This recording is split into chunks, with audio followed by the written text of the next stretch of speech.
Ini waktunya sampai besok kali ya. Oke, singkatnya. Pertanyaannya soalnya jadi.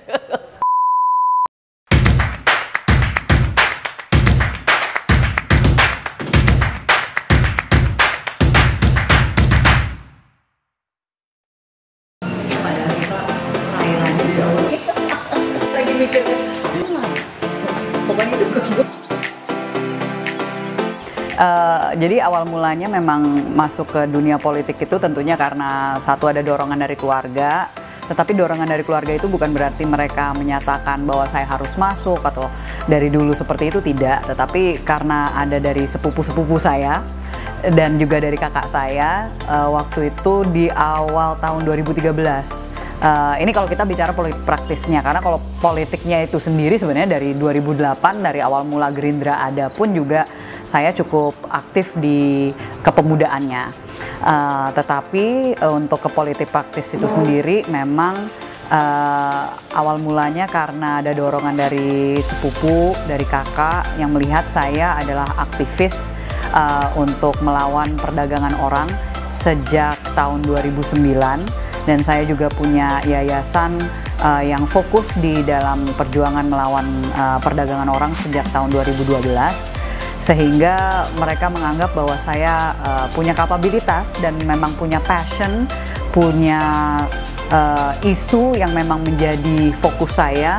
Dan disitulah saya didorong untuk masuk ke politik. Dan walaupun saya cukup bisa dikatakan alergi dengan yang namanya politik di Indonesia, tetapi namanya juga kalau udah panggilan Tuhan, ya saya akhirnya menerima panggilan tersebut dan mandat dari Tuhan, memberanikan diri untuk mendaftar sebagai caleg di bulan Februari-Maret 2013. Setelah mendaftar sebagai caleg, melalui proses seleksi waktu itu, karena Gerindra cukup banyak yang mendaftar sebagai caleg, saya ditempatkan di Jawa Tengah 4, Sragen, Karanganyar, Wonogiri, dapilnya.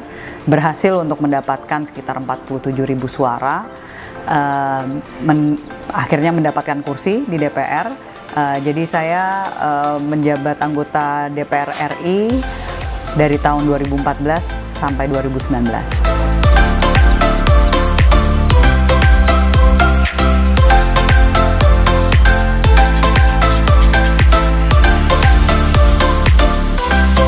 Ya memang karena sebelum saya masuk ke politik pun juga panggilan keduanya justru di anti perdagangan orang, anti TPPO.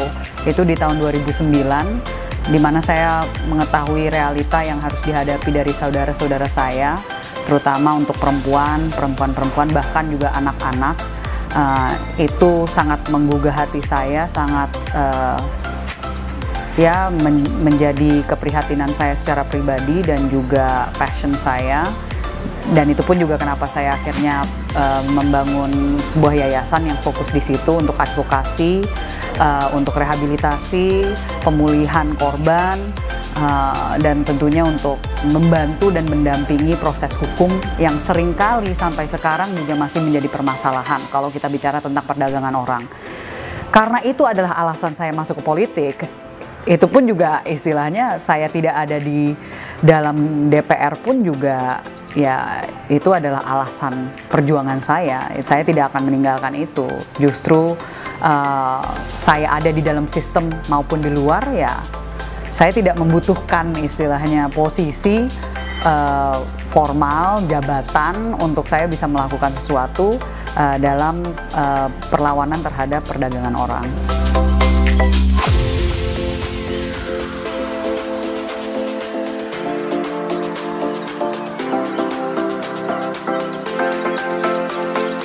Selama ini itu seperti apa ya, fenomena gunung es ya kalau kita katakan.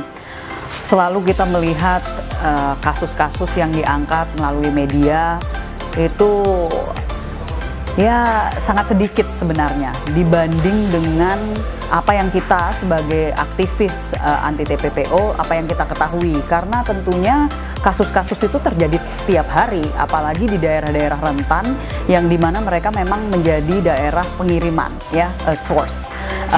Dan dari situ pun juga saya melihat bahwa dengan adanya sekarang upaya yang lebih keras lagi untuk menargetkan kepada sindikat, ya itu hal yang sangat positif, hal yang sangat kita butuhkan, karena tentunya kalau kita tidak bisa meng-cut, ya, memotong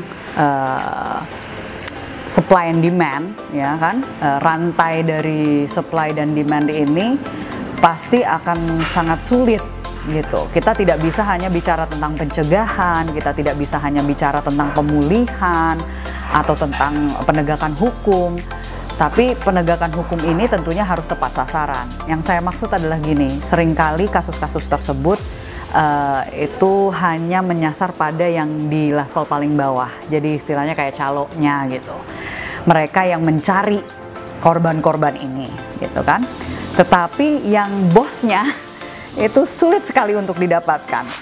Sampai sekarang pun kita juga ada beberapa kasus yang yayasan kami Parinama Asta sedang tangani yang sangat sulit. Bayangkan istilahnya kita hanya bisa dapat supirnya gitu. Supirnya dapatnya hanya 1-2 tahun gitu, sedangkan bosnya udah keluar negeri nggak tahu kemana gitu kan. Ini yang sangat luar biasa yang harus mendapatkan perhatian khusus dari aparat penegak hukum secara nasional tentunya.